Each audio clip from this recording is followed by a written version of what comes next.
Good evening. It is Monday, August 19th, about 6:40 p.m. This is meteorologist Shay Gibson bringing you a wind, weather, and wave forecast for this Wednesday, Surfers Healing 2024, Folly Beach Pier. Can't wait to see what the outcome is for this one. I know this is going to be a big event. It always is every year. Let me go and put myself in the corner, get out of the way, so you can see the group page here on Facebook that Nancy Hussey has put together. Every year, this group grows more and more as more people become involved with this event. So come here to look at the latest information and news, what's going on. I tell you what, I love this graphic this year. It really gives it more of a 60s to 70s appeal. So great graphic by Brad Howland this year for Surface Healing. Shout out to him for making this particular one. What a great graphic. Always like it. And there's all kinds of information on here. So tomorrow night is the Surface Healing meet and greet party. This one's actually at the Folly Beach County Park at the Pelican Watch Pavilion. So this is a really good venue, and I think you're really going to love this area. You can walk out on the beach. It's really, really nice out there. The way to get to it is you come onto Folly Beach, and you're going to hang a right on East Ashley, come all the way down to the very end. There's a gate down there. Parking, there should be plenty of parking for everyone down that way. There may be some limited space there for a little while, but either way, I'm sure it'll be a really, really fun event. Now, on the Google Maps, and that does not quite show up yet, but we have a sensor on top of that building right here, and you can actually see it here just above my head, what the building kind of looks like, overlooking the ocean. There's the drive-in for the park, and then some of the beach areas. So it's a really beautiful area with a dock that goes out onto the dunes. And then you can see our little weather station up there on top, sticking out the top of the building. But either way, that's where this event's going to be. And then, of course, the wave riding event actually down near the pier. So real quick, wanted to kind of look at the webcam right now on Surfline. Looks like we got some residual Ernesto swell kicking in. It's about probably knee to thigh out there. And there's some surfers heading out right now. A little bit of swell left over. There was some bump this morning up to about waist to stomach, and now we're kind of fading out. And we're going to kind of fade out over time as the winds settle uh, behind a cold front. So a cold front's going to be pushing through.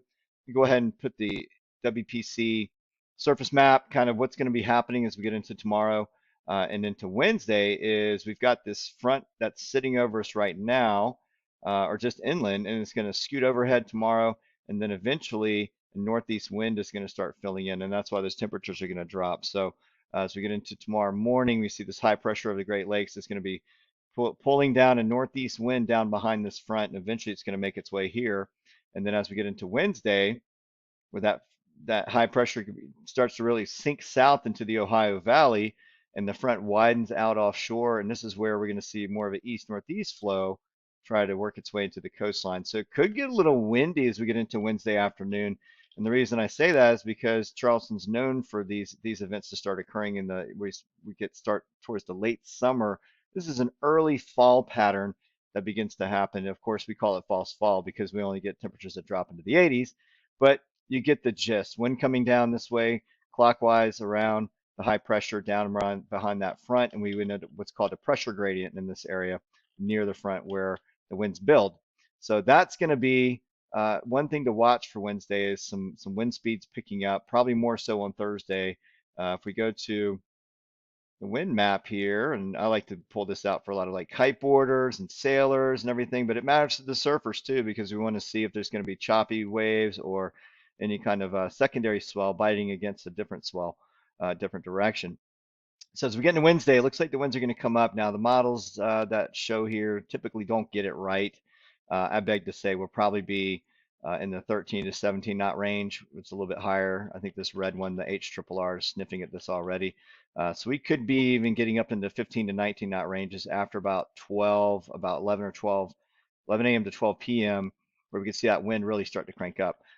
Early in the morning, probably offshore when you get there, 8, 9 o'clock in the morning when the event starts up, we'll probably see some offshore winds, clean, maybe 1 footers, 1.5 footers. And then as the day goes on, as that northeast wind kicks in, it starts to increase the swell a little bit, but it does get some chop on it. So I would just be ready for some windy, a little bit choppy waves out there. I know those guys know what they're doing.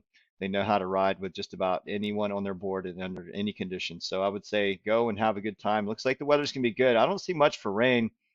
I'm using the NAM3 right now, the North American model, to kind of gauge it. Tuesday night looks like there's maybe some thunderstorm activity, so don't let that thwart you. Looks like Wednesday things are going to clear out pretty well by the morning time, and then it looks like we're going to be in good shape. So I'll do another video tomorrow night just to confirm that. Once we get within that 24-hour period, precipitation models get a little bit better, we can get a better grasp on it. But the good thing here is these temperatures. As we get to Wednesday, we're dropped down to 89, 88 Wednesday. It's going to feel cooler. It's going to feel drier once that east northeast wind really pulses into the area on Wednesday. So it's going to feel a lot better than it does right now with all this heat and humidity. So with that said, I'll go ahead and end the forecast there. I know it looks like the weather's going to be good. It's going to cooperate. It doesn't look very stormy. We just got to do a little bit of wind, a little bit of current out there. That might be another thing with those east northeast winds. When they start getting up into those mid-teens, their current starts to pick up. So be aware of that if you have kids out in the water.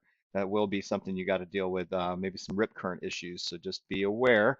The Surfers Healing Gang, they know what they're doing.